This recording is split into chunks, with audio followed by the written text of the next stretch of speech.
Pada kesempatan hari ini saya akan menjelaskan audit sistem presensi online menggunakan framework COVID-5 pada penyedia akses jaringan, yaitu untuk memenuhi tugas UAS akhir semester 7, yaitu dosen pengampunya Bu Ayu Mira. Nah, pada jurnal ini yaitu yang menuliskan jurnal tersebut yaitu Robi Wijaya, Rania Novita, Erik Jonathan, Leo Agung, Novanto, Jenius Hartanto. Nah, pada audit ini, perusahaan ini bergerak pada network access provider, penyedia akses jaringan. Fokus utama dalam penelitian ini adalah PT Media Akses Perusahaan. Saat ini merupakan sistem kehadiran berbasis aplikasi Android yang dibagi menjadi 4 kondisi. Kehadiran karyawan, pengumpulan data kehadiran karyawan, 1 hari sebelum pemasukan gaji menurut dan data karyawan yang disediakan presensi lembur. Dan presensinya perjalanan bisnis. Nah, yang selanjutnya yaitu dari materi pembahasannya yaitu yang pertama pendahuluan, yang kedua metode penelitian, yang ketiga proses absensi, yang keempat hasil dan pembahasan, yang kelima yaitu solusi dari permasalahan audit ini. Ya, langsung aja kita ke pendahuluan.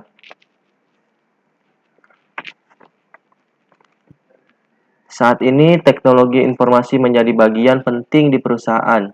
Teknologi informasi memainkan peran dalam mendukung tujuan bisnis perusahaan dengan menyediakan forum untuk informasi dan komunikasi yang cepat, mudah dan akurat, meningkatkan efektivitas dan efisiensi proses bisnis, mendukung pengambilan keputusan, dan mendukung inovasi perusahaan untuk berkembang. Saat ini, produktivitas kerja dan efisiensi karyawan adalah faktor utama bagi perusahaan untuk terus bisa berkembang lebih baik daripada pesaing, sehingga setiap perusahaan mau tidak mau harus terus berinovasi. Salah satu inovasi yang dapat dilakukan adalah meningkatkan manajemen kehadiran karyawan yang difokuskan pada peningkatan produktivitas dan pengembangan karyawan agar lebih efektif. Tetapi tetap efisien. Oleh sebab itu, PT Media Akses mulai berinovasi dengan menerapkan sistem presensi tersebut demi meningkatkan manajemen kehadiran karyawan yang lebih efektif dan efisien. Dalam mewujudkan kegiatan utama yang telah dituliskan di atas, hampir seluruh proses yang diterapkan di gedung ini menggunakan sistem informasi dan hampir seluruh kontennya telah digitalisasi.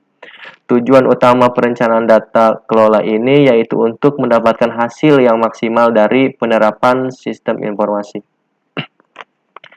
Nah, yang selanjutnya itu metodologi penelitian.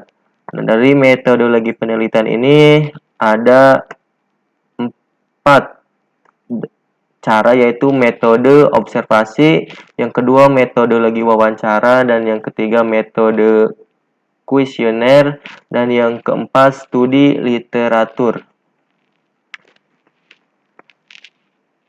Nah, dari metodologi penelitian ini yang digunakan yaitu metode kualitatif.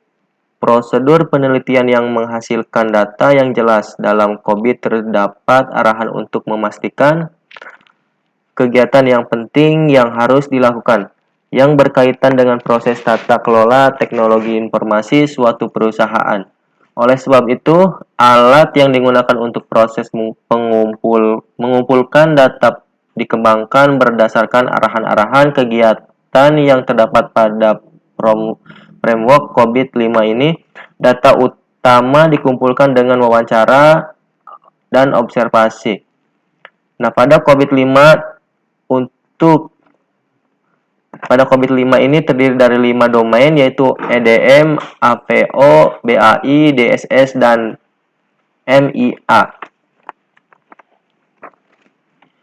Nah, pada proses sistem informasi absensi ada beberapa tahapan, yaitu melakukan studi di literatur tentang COVID-5. Yang kedua, menentukan domain yang sesuai dengan aktivitas-aktivitas terkait dengan objek penelitian. Yang ketiga yaitu mengumpulkan data dengan observasi dari dokumen berupa SOP sistem lembur yang telah diberikan. Yang keempat, setelah mengumpulkan data untuk wawancara, maka dilakukan wawancara pada narasumber yang terkait dengan objek penelitian. Nah, yang kelima, data hasil wawancara dievaluasi dan dianalisis. Nah, yang ketujuh yaitu hasil analisis wawancara tersebut akan diproses untuk menentukan level kapabilitas. Nah, yang terakhir yaitu membuat rekomendasi dari hasil level kapabilitas yang sudah dianalisa. Nah, yang selanjutnya kita akan bahas hasil dan pembahasan. Pada audit sistem presensi online menggunakan framework COVID-5 ini merupakan bagian dari domain DSS yaitu deliveries atau DSS yaitu Delivery Service and Support, di mana prosesnya bertujuan untuk mengidentifikasi dan mengklasifikasi masalah dan akar masalah dan memberikan resolusi tepat waktu untuk mencegah agar masalah tidak berulang, berikan rekomendasi untuk perbaikan, meningkatkan ketersediaan, meningkatkan tingkat layanan, mengurangi biaya, dan meningkatkan kenyamanan dan kepuasan pelanggan dengan mengurangi jumlah masalah operasional. Nah, tujuan dari proses ini adalah untuk meningkatkan ketersediaan, yaitu meningkatkan layanan, mengurangi biaya yang berlebihan, meningkatkan kenyamanan dan kepuasan pelanggan dengan mengurangi terjadinya permasalahan selama proses operasional sedang berlangsung. Nah, terdapat 4 sub proses yang akan digunakan pada DSS 03 ini, yaitu DSS 03.1 atau proses praktik, input, output, dan activities. Nah, yang kedua DSS 03.2 atau investigate and diagnose problem.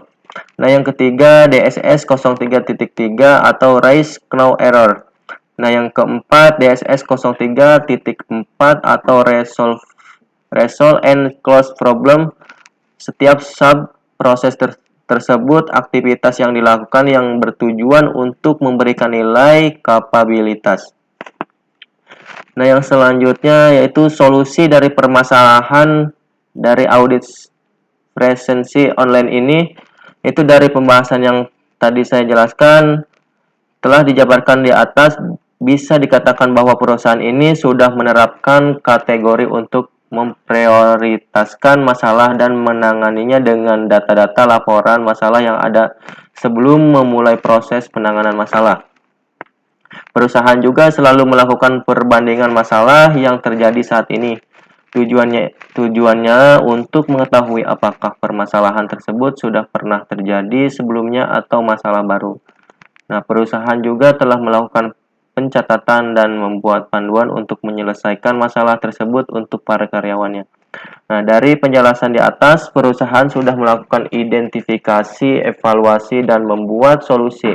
Namun, perusahaan tidak melakukan pencatatan dan pemantauan pada selama proses penyelesaian masalahnya. Salah satu penyebab dari temuan oleh penelitian adalah karena perusahaan tidak mempunyai tim solusi yang khusus untuk menangani tentang pencatatan progres dan memonitoring selama proses penyelesaian masalah yang sedang berlangsung. Nah, juga tidak ada catatan untuk penutupan atau laporan tentang permasalahan yang sudah diselesaikan. Mungkin itu aja yang bisa saya jabarkan pada audit sistem presensi online menggunakan framework COVID-5 ini. Jika ada kata ataupun penjelasan yang kurang dimengerti, bisa di komentar di channel saya. Oke, terima kasih. Assalamualaikum warahmatullahi wabarakatuh.